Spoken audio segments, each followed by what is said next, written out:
At kung ipagpapatuloy natin ang pagkakaisang ito at pagtibayin natin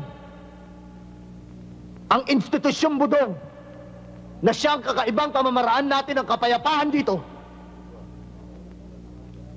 natitiyak ko, mapapangaga ang araw ng ating kalayaan at kasarinlan dito sa Cordillera. Mabuhay ang Himagsikan! Mabuhay!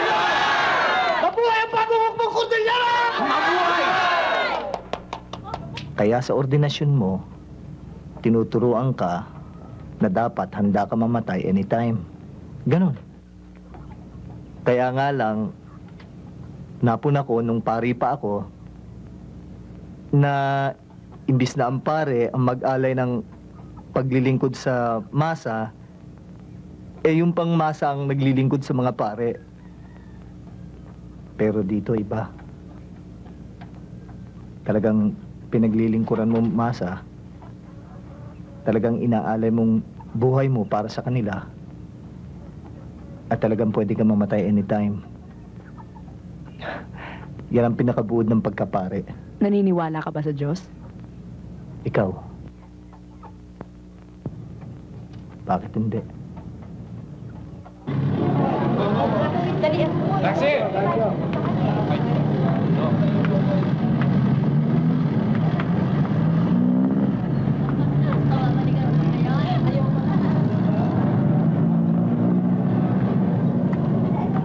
Yan ang sinasabi ko sa inyo.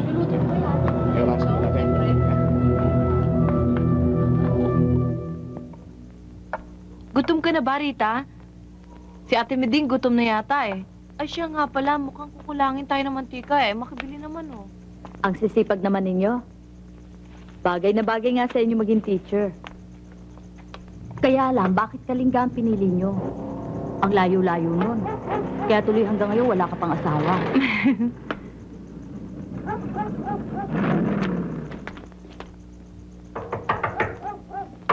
Masyadong apurado. Sino ba yung kumakatok na yun? Ano ho yun? Magandang gabi ho. May hinahanap lang ho kami. Sino ho hinahanap nyo? Mama, sandali lang ho! Hindi ba ikaw si Kaloida? Kampo!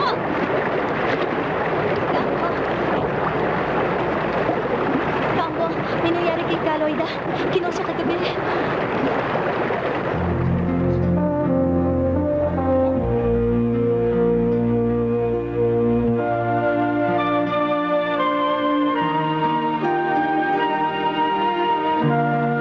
O di ganun naman tayo ha, Ason. Ayaw mo pa rin aminin asawa ka ni Balwig, ni Father Balwig, na may alias na Kambo. Eh paano ko naman aaminin ng hindi totoo? Katikista ako sa kanyang parish noon. Totoo yon. Pero Diyos ko naman, Major, paano ko magiging asawang isang pare?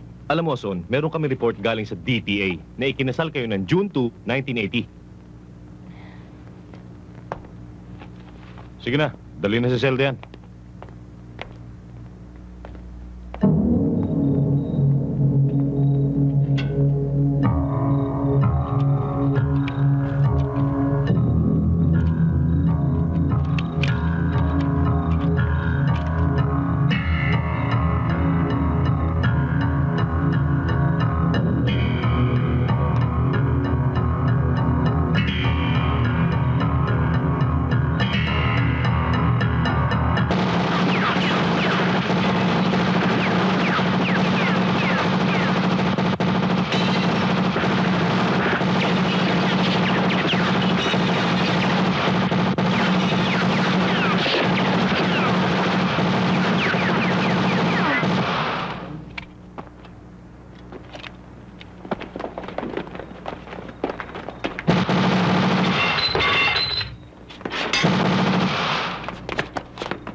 Dali, bilis!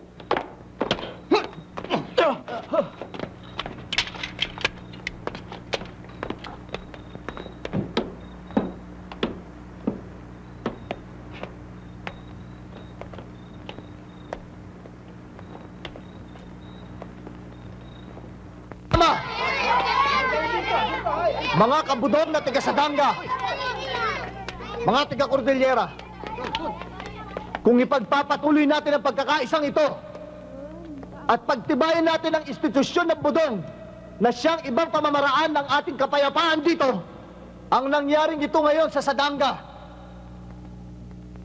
ay ang magandang pakikitungo ng bagong hukbong bayan at ng mga mamamayan. Ito ay dahil sa pagkakaunawaan ng mga armado at ng mga masang katutubong Cordillera. At kung ipagpapatuloy natin ang pagkakaisang ito at pagtibayin natin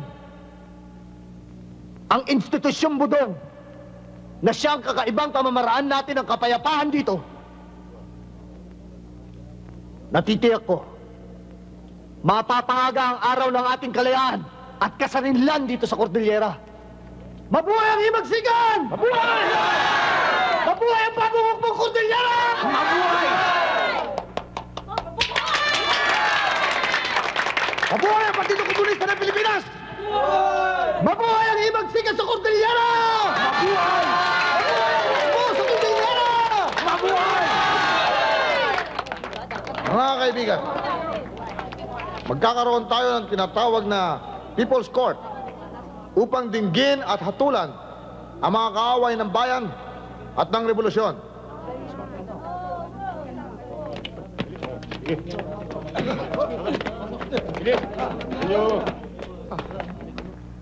Ayon sa pagsisiyasat ng korting ito, napatunayan na ang mga sumusunod ay mga kaaway ng bayan at nararapat lamang na hatulan ng kamatayan.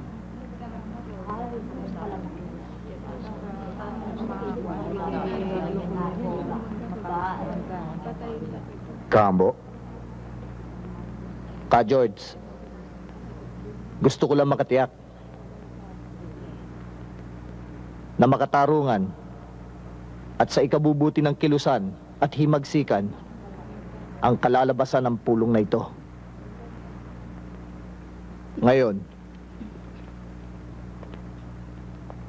tungkol dito sa mga pulis at PC na ito, wala silang pinatay na kasama o masa na dapat nilang panagutan. Bukod dyan, kusa nilang isinuko ang kanilang mga armas. Ang naging kasalanan lang nila ay ang pagtatrabaho nila sa gobyerno.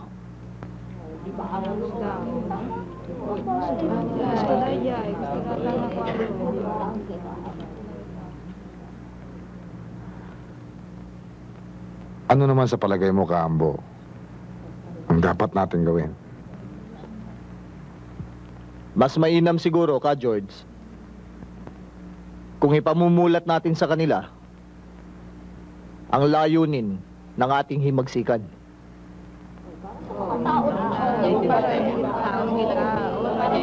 Makikita ng buong sambayanan na makatao at marunong umunawa ang ating katarungan.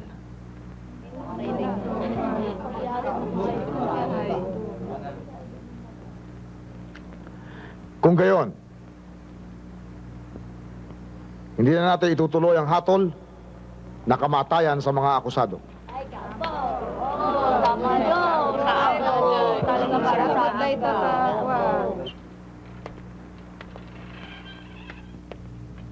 Upo muna kayo. Si Miss Guerrero, reporter siya, galing sa Maynila. Gusto kanya ma-interview tungkol sa inyo sa mga kalagayan yung mga detainees dito sa Camp Dangwa. Di bahala muna kayo dyan. O Ason, sabihin mo lang yung totoo, ha? Sige. Terry, Ason, kamusta ka na? mabuti. Okay ba trato nila sa'yo dito? Ano naman ang kinakain nyo? Baka puro galunggong. Kung may kailangan ka, sabihin mo lang sa akin, ha? Dahil madalas din kitang bibistahin dito. May kilala kong kaibigan mo.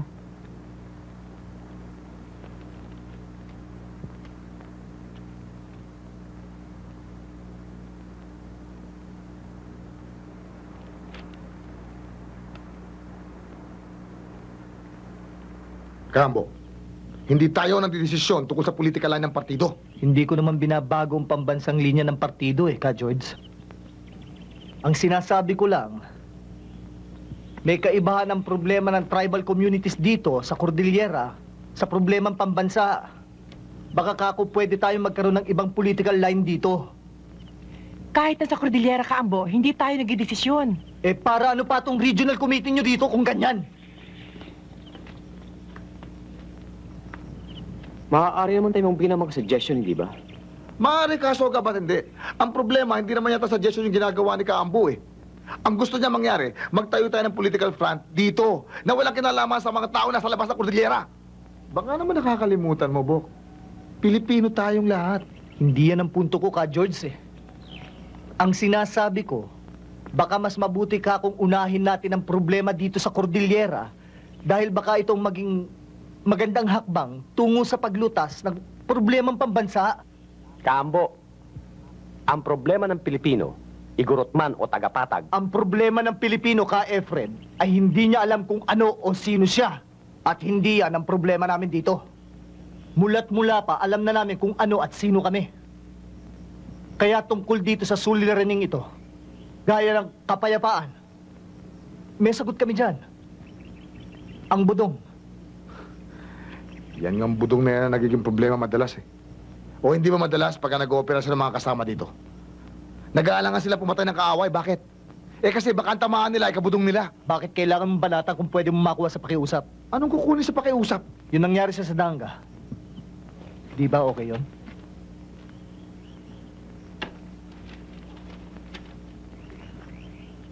Ang sinasabi ko sa iyo, Cambo, mahirap yung iniisip mo. At hindi makakatulong yan sa kilusan dito. Baka makasagabal pa.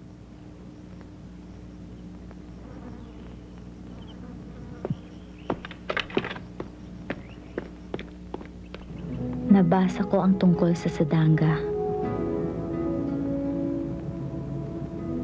Kilalang kilala ka na. Natutuwa ako sa takbo ng himagsikan. Kaya lang, naiinis ako at hindi ako makatulong sa inyo. Ambo, walang araw na hindi kita iniisip. Mag-iingat ka sana. Sulatan mo naman ako. Nagmamahal, Ason.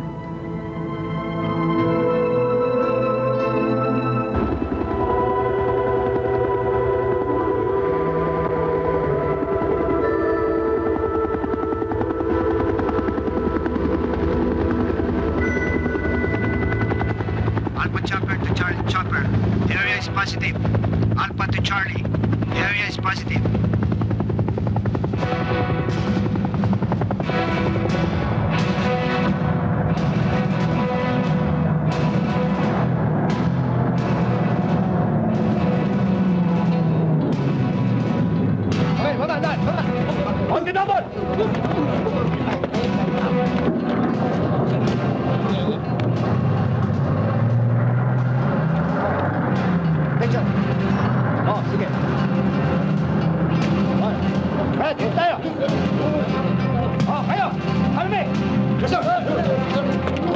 Cambo!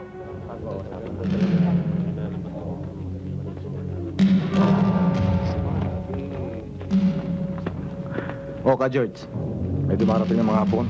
Marami. Mga scout rangers daw. Ano, galing ng Bontok? Ano na kaya ng mga na yung lumipat dito? Hindi mo ba alam? Bok, celebrity ka na ngayon.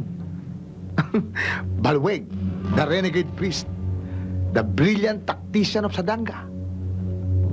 Bok, 250,000 Ano ibig wanted, sabihin? dead or alive. Hindi mo ba alam? Ang laking propa niya pag nahuli ka. Samantala, ang masa ng bugna yung unang tatamaan pag nag-umpisa ang operasyon na Sandali rito. lang, Ka Hindi George. ba? Sandali lang. Gusto ko lang linawin, Kung natatandaan mo, ikaw at si Ka Efren na may gustong pumapil ako sa media. Sabi nyo, magandang propa para sa kilusan natin dito. Kailangan. Kayong may gustong magpa-interview ako. Kayong nag-set up. O bakit? Sinisisi ba kita?